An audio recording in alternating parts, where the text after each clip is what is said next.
Welcome to the NBA Coast to Coast podcast brought to you by thelines.com. Coming to you from the West Coast, Josh Lander, joined by Nate Weitzer on the East Coast. And we got play of props here for the two games we now have on Tuesday in the NBA. The NBA Cup is in full swing. We've also got best bets up for both these games, the Magic and the Bucks, as well as the Thunder and the Mavs. So make sure to subscribe to that page, continue to follow along, and check out both of these episodes. We're bringing you each and every weekday. I mean, that's a total of, 8 bets per day or so if you make sure you get both of these in. So I definitely recommend that. Nate, let's go ahead and jump right into the play of props here that you have for Tuesday night.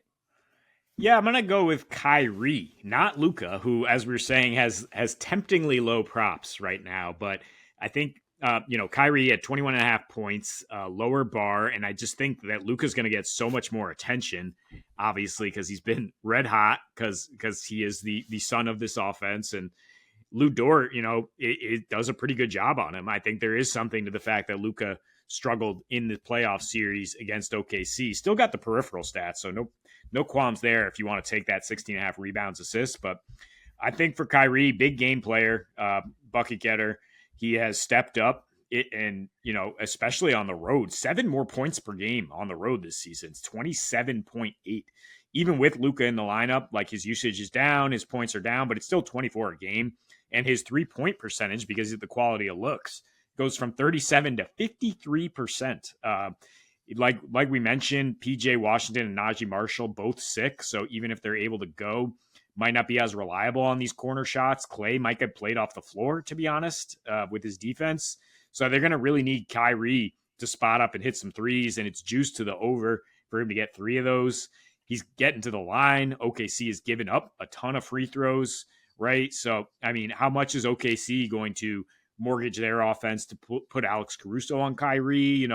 Otherwise, he has a decent enough matchup against SGA or whatever guard Kason Wallace OKC throws out there to get some buckets here. But really, I mean, you got to play a little bit of armchair psychologist with Kyrie and just be like, is he up for this game? In the playoffs last year against OKC, it was very frustrating in terms of how much he fluctuated. He only got 20 plus in 3 of those 6 games. He averaged 15. So the number's a little bit deflated, but it's been a little bit more of a timeshare so far this season, with Luka's usage going from a league high 40% down to 32% this season. He is a little happier to defer. He's going to be kicking it out to guys like we said. OKC gives up the spot up threes, and Kyrie's going to be ready to knock them down or make plays off them. So I think he can get the 20 plus, or you need 22 here to get over this prop. Yeah, he's going to benefit from having Luka in there in this matchup with the army of wing defenders that OKC has. To your point, you mentioned Kason Wallace. You could throw out name 4 more dudes where you're like, well, that could, if he got the minutes, that could be an all team defender, at least third maybe. So yeah, that's a good look here for Kyrie with the focus on Luka. I do think Luka on the assists is a good look. I think we both like him on the boards as well. We don't have Luka in these props, but I think you're good to take him for rebounds and assists just as much as the points. The points are low as well at 28.5, but I think Kyrie at 21.5. Yeah, I like that in this matchup specifically with Luka on the floor. I'm going to take, I don't know, I guess you can call it chalk, but I don't see how it's that chalk. It's Isaiah Hartenstein. Double-double, you can still get for about -110. That's about where I would end that bet. I got it for +105. And I also think over 10.5 points, you can still get that for about -125. And I still think that's a good look for him as well for the points. And what we're looking at here for Hartenstein in this matchup is Dallas does give up a lot of points to centers, the 4th most to the position, because they play that drop D. You got Gafford dropping all the way into basically underneath the basket, because they actually give up the 3rd most points in the extended paint.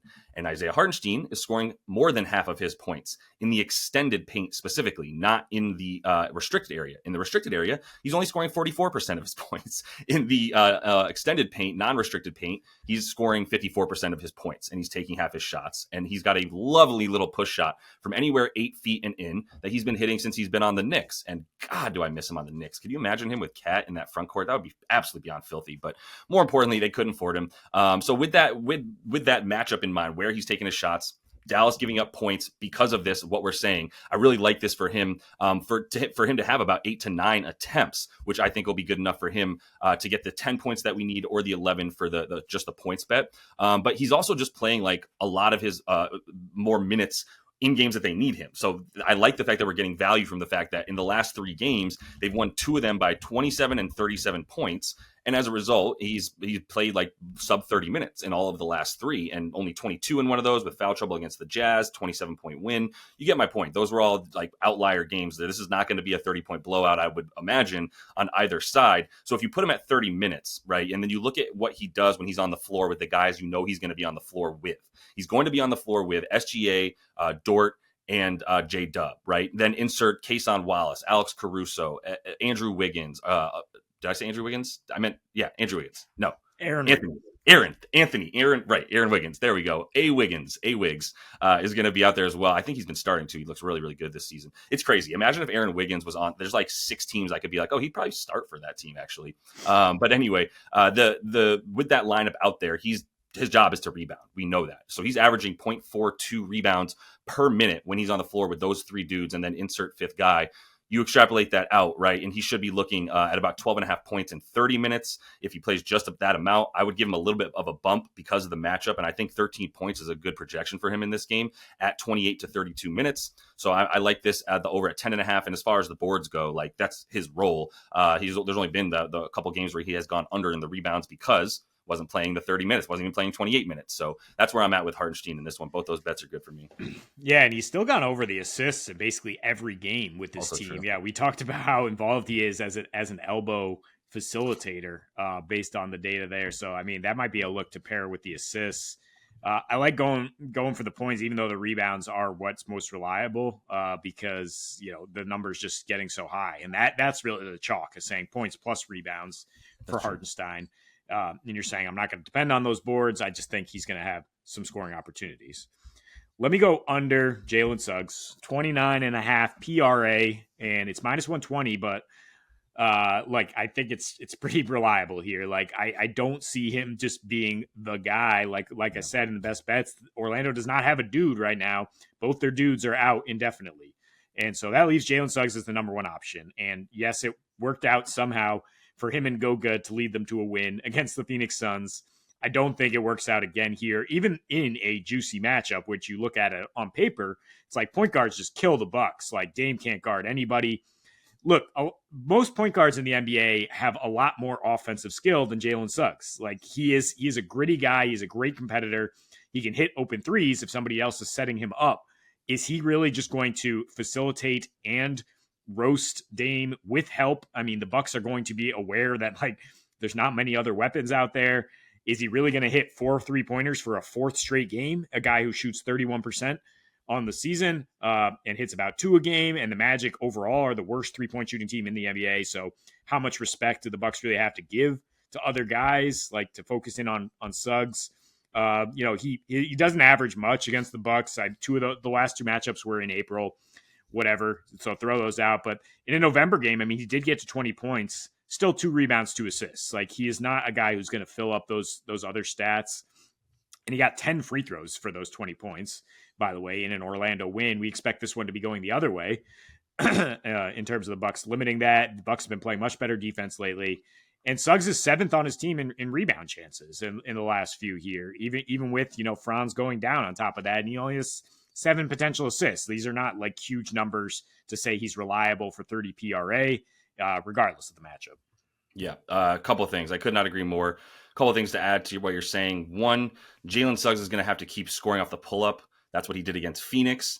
You mentioned that if no one's setting him up, how good is he? I'll tell you, not very. 31% field goal percentage on the pull-up this season. He took 11 of them in the last game and had a very nice percentage. Went 3 for 5 off the pull-up from 3 last game. Guess who is the team allowing the most field goals made and attempted off the pull-up? The Phoenix Suns. That is not the Milwaukee Bucks. You can beat them a lot better. Honestly, it's not. There's no difference for them. Pull up, catch and shoot. They're basically the same team. A little bit worse against the catch and shoot, I will say. So do with that what you will. But it's about Suggs here and the player that he is and the ability to make those threes. Also, we didn't even mention. Guess who's going to be guarding Dame Lillard all game? How much energy is that going to expend when, like, if Gary Harris was here, also injured, he would be the guy guarding Dame. If you actually look at Gary Harris when he's guarded Dame in the last 2 seasons, it's absolutely insane. He's forced Dame to go, I have it right here, 7 for 27 in his last 2 games that he was the primary defender on Dame Lillard, 7 for 27. And Jay Suggs, he kind of got roasted in one game, but Dame was playing without Giannis. I think he'll do an okay job on Dame, but the point is he's guarding Dame. So yeah, I think under on his offensive stats is another great way to play this.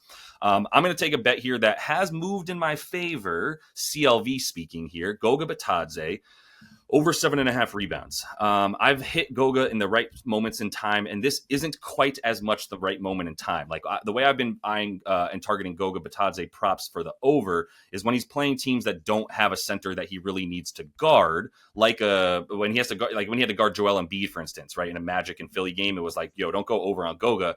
That was a mistake I made that game.